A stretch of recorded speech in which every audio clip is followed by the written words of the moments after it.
Hi, my name is Ben, and this is Board Game Dad.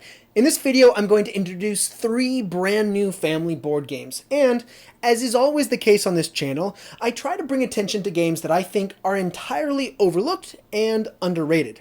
In this case, each of these games brings a fresh take on a family classic. So, in the format of this video, I'll talk about each of the 3 games by first introducing the long-standing dominant game in that category, and then I'll compare it to a much newer game, emphasizing what sets it apart and why it may be even better.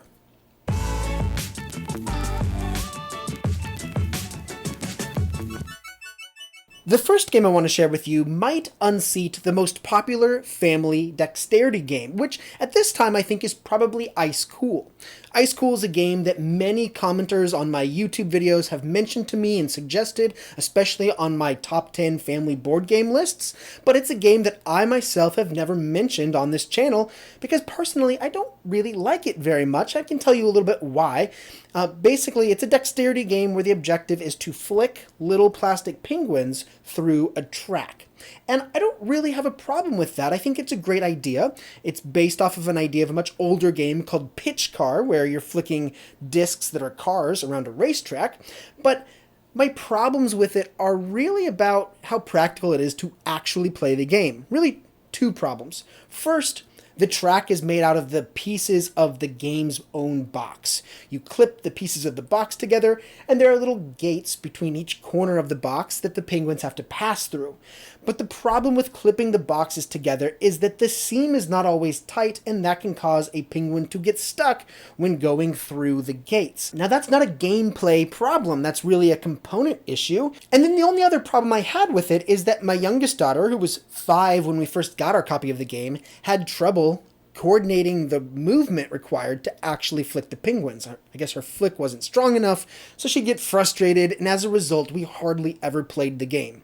A game that I hardly ever play doesn't really make it on the top of a top 10 list for me, but I recognize that it's not a problem with the game, it's more of a problem with our ability to play the game, which is probably not the game's fault, but the alternative that came out in 2021 I think is easy for everyone to play, and it's a lot of fun. Although, one caveat is it's only for 2 players. The game is called Catapult Feud. And in Catapult Feud, first of all, the component quality is much, much better. Although, I would compare it more to a toy than to a board game. At the beginning, for setup, each player builds a castle out of very nice plastic blocks, and then they set up a catapult alongside their castle and take turns catapulting boulders at each other, trying to knock the other person's soldiers down. The thing that makes it a little bit more gamey is that each player has cards. There are 6 cards that are dealt out, and at the beginning of your turn, you can use that card to use a one-time superpower, if you will. Like, for example, one of the powers is to launch 2 boulders instead of just 1, or another one is to rebuild a part of your castle. In any case, this is a lot easier for my kids to play. It's a lot easier to aim, and we've had a lot of fun building it. In fact, I think one of the reasons my kids like this game so much is because they're engaged by the challenging of building stronger defenses. So each time we play, they're making a different design, and it's fun to see how well that design holds up. Now again, I will say, my kids are younger, and that's why I like this game so much, but also, I just think it's a much higher quality game. And that game is Catapult Feud. The next game I want to share with you is the newest game to utilize the card passing and drafting mechanic that was popularized by Seven Wonders in 2010 and has made its way into several other forms around family gaming tables in such games as Sushi Go. And that game is Planted by Phil Walker Harding, who is also the designer of Sushi Go. In Planted, the objective is to simply build a home garden. You're using cards to either take the resources on the card or discard the card in order to take a new house plant and put it on your shelf. There are also reward cards, things that provide you objectives that you can get points for at the end of the game. What I think that Planted does very well, and that what it offers that Seven Wonders doesn't offer is a much simplified gameplay, much easier to understand, easier scoring, and more attractive components overall. So to make a comparison, when you're playing Seven Wonders, you have money that you're using in order to purchase resources from the player on your left and right in order to buy the cards that you're drafting, and at the end of every round, people have to compare their militaries and see who wins which of their neighbors. In other words, there's a lot more going on. In this game, all of that is handled by resources. So rather than keeping track and making comparisons and tallying things up, you're just drafting cards in order to take actual components, and at the end of that round, all you have to do is use the components that you've collected in order to feed and care for your plants. So there's less enumerating involved and more of just the tangible experience of handling things. You're drafting this card, and that means you get 2 waters, and you pick up 2 waters and you put them in front of you, and you're going along and you're doing this. Another thing about Planted that I really like is that there's very little conflict at all. The only real conflict that can happen is if somebody takes a card that you wanted. There's no military about that. And one thing I really like that you see in Sushi Go, but not in Planted, is there isn't a most and least award and penalty. So, for example, the dessert cards in Sushi Go, whoever has the least desserts loses points. I never really liked that. In Planted, there's much less concern about opponents and more just focus on your own little home garden. For some people, they don't want to play a game that's all focused on your own stuff. They'd rather there be conflict with the other people around the table. And if you like that, you should play Seven Wonders. In my household, the 2 things that we like about this game is 1, simplicity and streamlined gameplay, and 2, the lack of conflict. We like that. Might not be for everyone, we really like that. The game Planted by Phil Walker Harding. Now, as I'm editing this video, I'm reminded that Seven Wonders also produced a family variant called Seven Wonders Architects. All I'm going to say about that is I don't recommend it at all. I even made a video about why you should avoid that game and play something else. If you want to check that out, go ahead. The last game I want to share with you might dethrone the most popular family party games out there. Now, there are a lot of great family party games. The one that I think this game is most similar to and far better than is the game Dixit, which came out in 2008. Now, if you're not familiar with Dixit, Dixit is one of those image association games where, in this case, players are betting on which picture the lead player is most likely to identify with another picture. And they're getting points if they can guess correctly.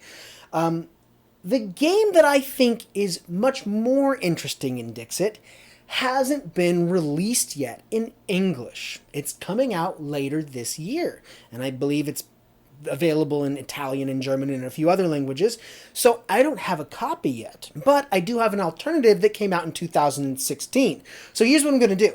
I'm going to tell you what our favorite family party game is right now, and then after I've told you about that game, I'll tell you about the most exciting new family party game to come out in the very near future. By the way, if you're really into board games, or somebody in your family is, might I recommend that you take a look at the t-shirts that I've designed. The one that I'm wearing right here has over 100 distinct board games. Each of these pieces is hand-drawn. Or there's also the Evolution of Board Games, which, in a parody of the Evolution of Man, shows the classic meeple in all of its evolved stages. You can check that out using the link in the description below. So the game that we're currently playing, that we think is much better than Dixit, is Codenames Pictures. Codename Pictures is not an underrated game. You've probably heard of Codenames already. You've probably already played the original if you're much into board games anymore. If you don't know Codenames, this is a game where 2 teams play against each other, and one team is trying to get the other members of their team to guess a picture by giving only 1-word clues. So they'll say a clue, and then they'll say how many pictures out there are associated with the clue they're given. So they might say animal 3, meaning that there could be 3 cards associated with the word animal. And then their team has to guess. The thing is, if the team guesses words that belong to the opponent's team, then the opponents get the point, and your turn ends. And so this goes back and forth. That's the idea of code names. Now, the thing about this that makes me so excited is that, I've played Codenames Original before, and I usually don't play variations on the original. But the thing is, I've never played Codenames with my 6-year-old or even my 8-year-old, because the 6-year-old can barely read. She certainly can't process 20 cards on the table all at one time. But in Codename Pictures, it's 20 pictures instead of 20 words. And my children can process that much information at one time. So what this game has done is taken the original Codenames and made it accessible to my children. And we're playing this game a lot more these days, which is why I wanted to mention it. However, the thing that I'm really excited about is the game that will hopefully be released in English and in America this winter. That game is Ensemble. Now, since I don't have a copy of the game, I can't show it to you, but I can almost illustrate it with you just by using Codenames pieces. This is a cooperative game, much like the game The Mind. And if you like this game, if you know this game, the two are very similar. I won't talk about The Mind today, but here's the idea. It's a cooperative game, meaning that players will win together. At the beginning of the game, there are 2 cards with pictures on them, and another card comes out. Players have to vote on which picture is best associated with the card that has come out. So they put their little tokens on the, or they select their card, and then once it's revealed, we're hoping that the majority of players will select the same card. And if they do, they go to the next level.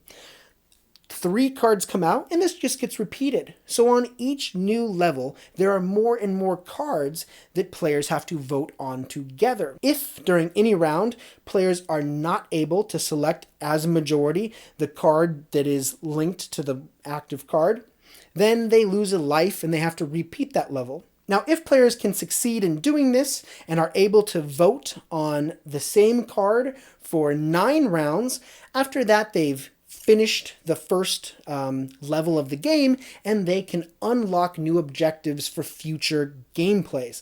Now, I don't know everything about this game. In fact, the only video I've even seen on YouTube was in German. But I'm very excited about this because I really like The Mind, but to make a comparison, The Mind is to Codenames Original as Ensemble is to Codenames Pictures. It is just much more accessible for my kids to be able to play a game with pictures than it is to play a game with words or with numbers even. So I'm very excited for that to come out, although full disclosure, if you're excited about the game too, you could just play the game using Dixit cards or Codename Pictures cards. In fact, you could play Codenames using Dixit cards because they're all just cards with pictures on them, just played in different ways.